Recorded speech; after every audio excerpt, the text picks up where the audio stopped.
Antes de pasar al versículo 2, quería explicar algo yo, que es esto, que Pablo, cuando dice Pablo que fue apartado, o fue apartado ahí, debemos entender eso, que él era, tanto como otro era fariseo, pero ahora se había transformado en un fariseo, así en el sentido espiritual. Él conocía, ellos se apartaban, vamos a decir, para estudiar la palabra de Dios, o la ley, la Torá, estaba sentado a los pies de Gamaliel.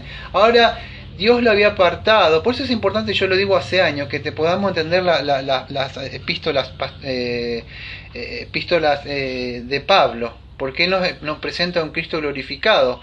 Muchos de los pentecostales, otros viven con Jesús en la carne, haciendo milagros, mostrando las cosas, pero Pablo nos muestra ya un Cristo que está glorificado, muy diferente, ¿sí?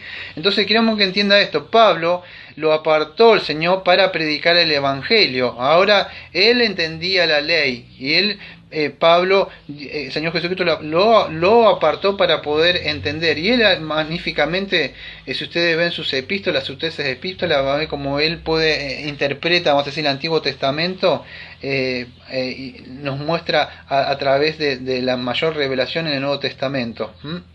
Él lo hace magníficamente. Ahora, en Hechos 13:2, si ustedes ven, él se lo aparta, se le impone mano, pero fue por orden de Dios, que el Espíritu Santo, si no me equivoco, dice: apártame a Pablo y a Saulo, a Pablo y a otro más que estaba con él, ¿no? Pero esto no fue por iniciativa humana, sino fue por que Dios mismo lo apartó. Estoy explicando todavía el versículo 1, ¿no? Ahora, si vemos en Gálatas, vamos a ver que en Gálatas 1:1, que yo no veo ahí, que dice que Dios lo había llamado. Entonces, todo esto veíamos que Dios lo había llamado. Voy a explicar algo más antes de irme al versículo 2, porque creo que es muy importante. En el día de hoy hay muchos que se autodenominan apóstoles. Yo voy a mostrar algunas marcas del verdadero apóstol. Un verdadero apóstol había sido elegido, había sido llamado y había sido comisionado por Cristo mismo. Si vemos en Juan 6:70, en Juan 6:70, en Gálatas 1:6, que el Señor Jesucristo lo había capacitado. Pero no solo esto, una marca distintiva de un verdadero apóstol es que ellos habían visto al Señor Jesucristo. Ahora Pablo no participó como los otros, pero Pablo sí lo vio, porque él se encuentra, y no solo eso, que en el libro de Gálatas él vemos que el Señor mismo Jesucristo se le aparece y lo comisiona y le enseña para llevar el mensaje que le había comisionado a él, a nosotros, a los gentiles. Más allá de eso, que bendecía la obra de ellos y otras cosas que ellos tenían, ¿no? Pero acuérdense que el mensaje de Pablo, o por lo menos era el Evangelio de Dios, que era el poder de Dios, como creo que dice Romanos 1:16, que es poder de Dios para salvación, ¿no? Entonces el Evangelio, ¿qué? Es un mensaje de parte de Dios mismo. Nosotros venimos a hablar de parte de Dios, no es que yo estoy trayendo una idea mía. Es la palabra de Dios revelada que nosotros estamos diciendo. Que las personas crean o crean, eso no va a dejar de decir de que el mensaje está ahí. El mensaje sigue siendo el mismo, ¿no? Ahora voy a pasar al versículo número 2. Porque él había prometido antes por sus profetas en las Santas Escrituras. Esa parte solamente del 2 voy a explicar en el día de hoy. Que él había prometido antes.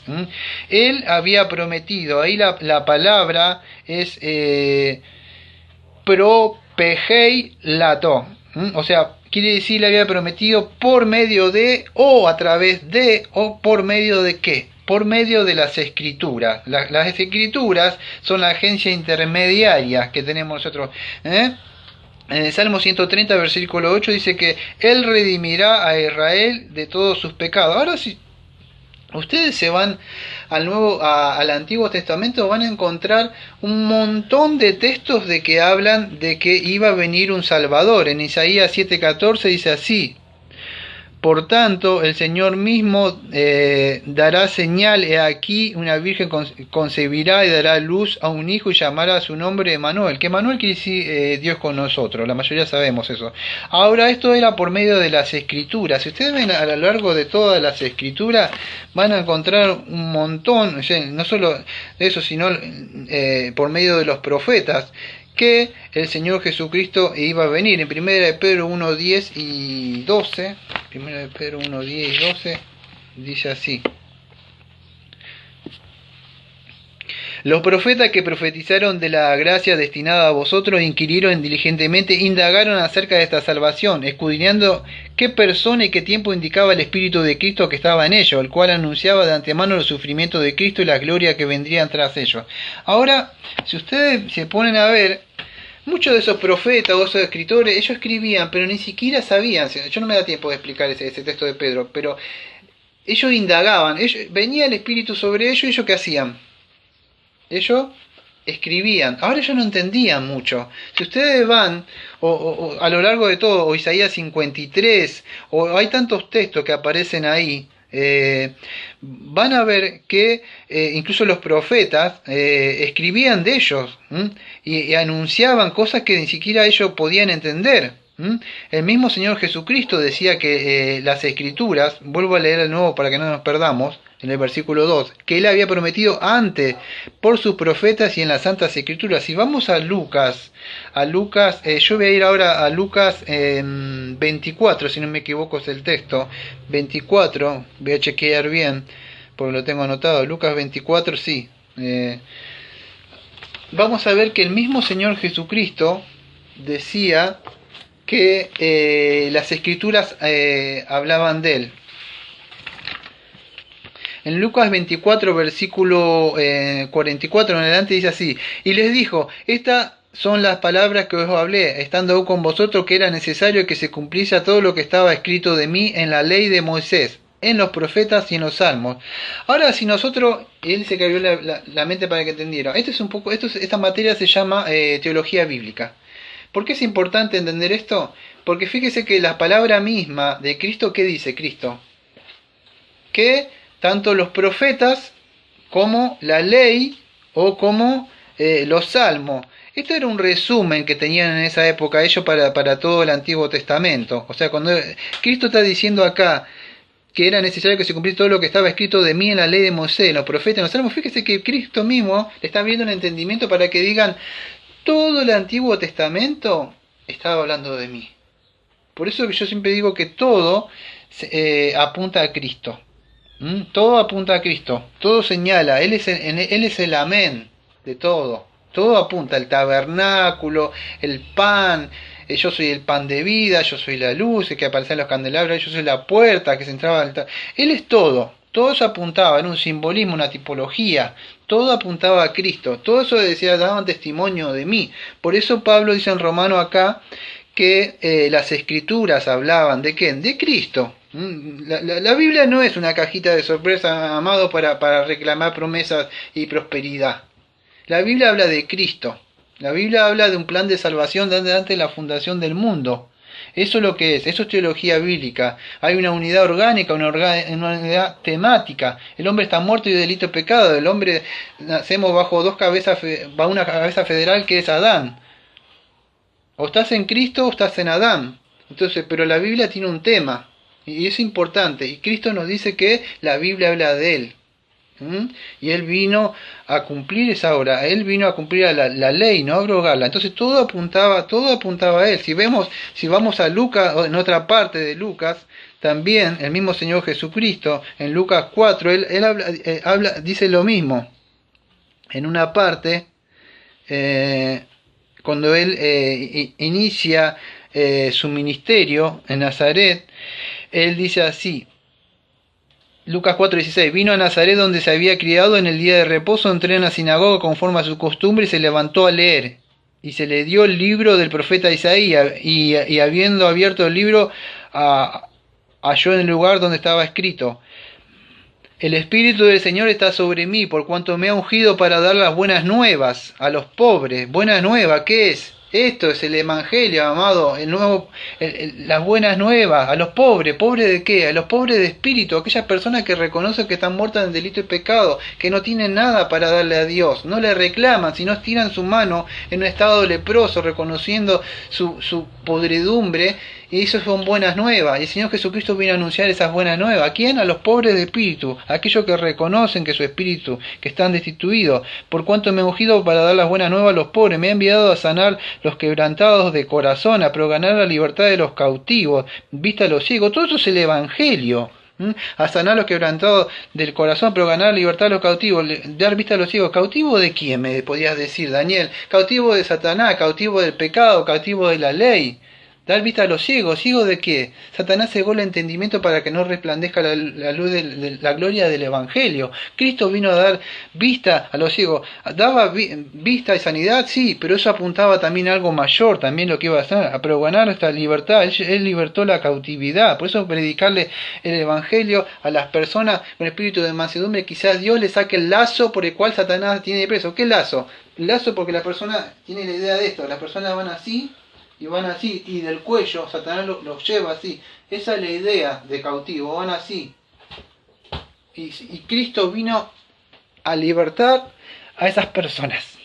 Ese es el mensaje. No es prosperidad ni nada de esas cosas que se predican el día de hoy. Eso es un mensaje leudado. Esas personas, como dice el profeta Isaías 8 versículo 20, que dice la ley y el testimonio. Si no predican conforme a eso, porque todavía no le ha amanecido a esas personas. No le ha resplandecido Cristo. Satanás le tiene ciego todavía. Satanás le tiene cautivo en otro evangelio. Entonces, eso es lo que vino a predicar Cristo, a poner libertad a los oprimidos y a predicar el año agradable del Señor. Y hoy es un tiempo de gracia, donde se le puede predicar a las personas todavía. Todavía el Señor no ha venido por su gracia y por su misericordia, y yo creo que por su larga paciencia que ha tenido. Voy a ir resumiendo todo lo que dije para ir cerrando. Pablo entonces se presenta como Pablo, como siervo, alguien que él está sirviéndole voluntariamente al Señor Jesucristo. Él lo reconoce al Señor Jesucristo como Hijo de Dios, él fue llamado a ser apóstol, llevar un mensaje apartado, a Caleo ahí, apartado, ¿para qué? ¿Para qué? Para predicar qué cosa, el Evangelio, las buenas noticias, eso, que le había prometido, Dios había prometido por su profeta, y Dios prometió que iba a venir, y Cristo vino y nació, y murió y resucitó, y el Padre cumplió todo lo que dijo que iba a suceder. Así también el Señor va a cumplir su promesa que dijo que algún día va a volver. Algún día va a volver. Y hoy es un tiempo de gracia.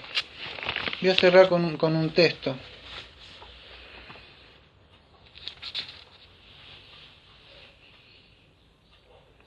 Quiero que entienda que el texto que voy a leer es el profeta Isaías. No le está hablando a los filisteos, no le está hablando a los cananeos, le está hablando al pueblo de Dios.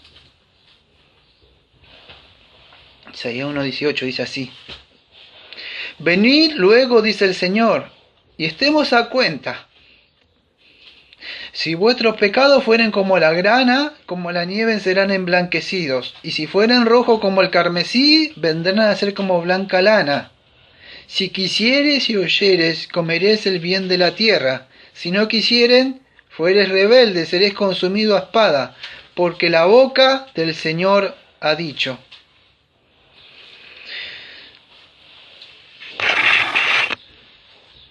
Vamos a inclinar nuestro rostro. Amado Padre, le agradecemos porque,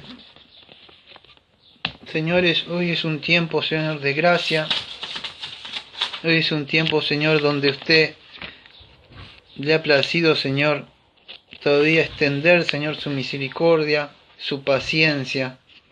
Y es un tiempo, Señor, donde muchas de las personas dicen, quizá me arrepentiré, quizá mañana me pondré a cuenta con el Señor.